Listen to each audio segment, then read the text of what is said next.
लोकसभा चुनाव से पहले बीजेपी ने भले ही नीतीश कुमार को अपने पाले में ले लिया हो, लेकिन ये राह ना तो नीतीश के लिए और ना ही बीजेपी के लिए आसान दिख रही है।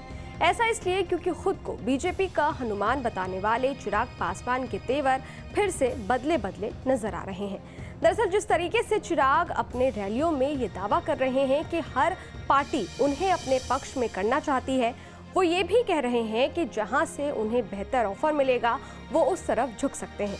ऐसे में राजनीति के जानकारों का मानना है कि ऐसा करके कहीं वो अपने राजनीतिक सफर का द एंड ना कर लें। लोकसभा चुनाव से पहले चिराग पासवान ने बिहार के साहिबगंज में अपनी पहली चुनावी रैली की। यहाँ चिराग को सुनने के लिए हजारों की तादाद में लोग पहुंचे थे। भीड़ को जुटाने में तो चिराग कामयाब रहे, लेकिन इस भीड़ को वोट में बदलने में चिराग कामयाब हुए हैं या नहीं, इस बात को चिराग भी अच्छे से समझते हैं। भीड़ का होना एक बात है, लेकिन उस भीड़ को वोट में बदलना किसी टेढ़ी खीर से कम नहीं है। जिस तरह चिराग बिना नाम लिए बिहार के सीएम नीतीश कुमार को टारगेट कर रहे थे, पिछले कई सालों में बिहार विधानसभा में चिराग ने नीतीश कुमार के खिलाफ जो अभियान चलाया, उससे नीतीश की ताकत तो कम हो गई, लेकिन चिराग को भी इससे कोई ज्यादा फायदा होता नहीं दिखा। चिराग के पिता रामविलास पासवान ने उनके लिए जो राजनीतिक जमीन तैयार की थी, उसे बचाने में भी चिराग कामयाब नहीं हो सके और पार्टी चाचा पशुनाथ पारस के पास चली गई। अब इससे धोखा कहिए या चिराग की किस्मत, चिराग की राजनीतिक सफर में ये एक बड़ा झटका है। अब लोकसभा चुनावों के समय भी चिराग अगर उसी मोड में नजर आते हैं तो ये उनके लिए अच्छा नहीं हो सकता है। जिस अंदाज में वो उत्साहित होकर बोल रहे हैं कि शेर का बेटा हूँ, सर पर कफन बांध के निकला हूँ, ये बात मंच से कार्यकर्ताओं में जोश भरने के लिए तो ठीक है, लेकिन सवाल ये है कि आखिर चिराग की हुंकार किसके लिए है, वो किसको ललकार रहे हैं। बिहार के सीएम तो खुद उनके साथ गठबंधन में है, फिर निशाना किस पर साधा जा रहा है। इसमें कोई दो राय नहीं है कि चिराग बिहार में उभरते हुए युवा नेता है। युवाओं में उन्हें भविष्य का नेता दिखता है, लेकिन ये बात भी सच है कि पिता का साया हटने और चाचा के धोखे के बाद उनका राजनीतिक कद घटा है।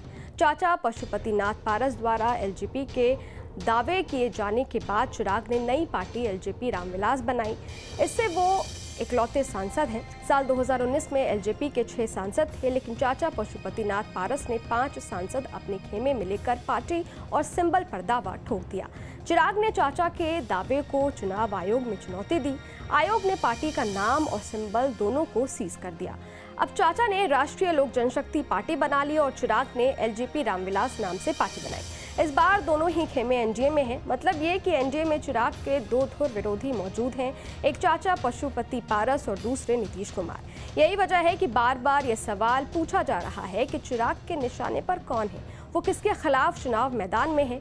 क्यों अपने भाषणों में वो एनडीए के विरोधी महागठबंधन पर कोई हमला नहीं करते हैं। ऐसे में चिराग का नीतीश पर हमला कहीं उन्हीं के लिए नुकसानदायक ना साबित हो जाए। दरअसल बिहार की राजनीति में चिराग का सामना ऐसे धुरंधरों से है जो बिना राजनीतिक चाल चले सामने वाले को धराशाही कर देते हैं। उनके सामने अगर नीतीश कुमार हैं तो उनके पीछे लालू यादव और तेजस्वी हैं।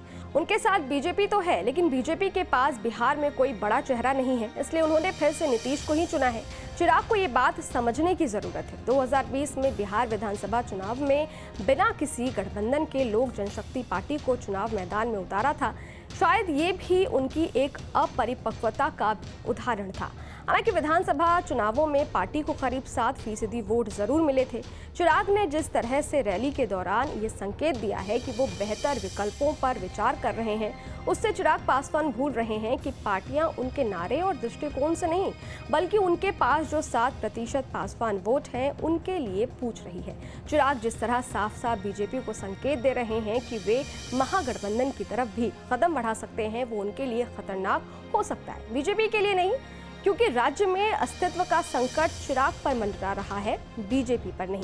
खैर, लोकसभा चुनाव नजदीक है, इस बीच बिहार की राजनीति में और क्या क्या बदलाव आता है ये तो वक्त ही बताएगा। आपको क्या लगता है, कमेंट बॉक्स में जरूर बताइएगा। देखते रहिए न्यूज़ नेशन डिजिटल, मेरे यानी अदिति शाह के साथ। शुक्रिया।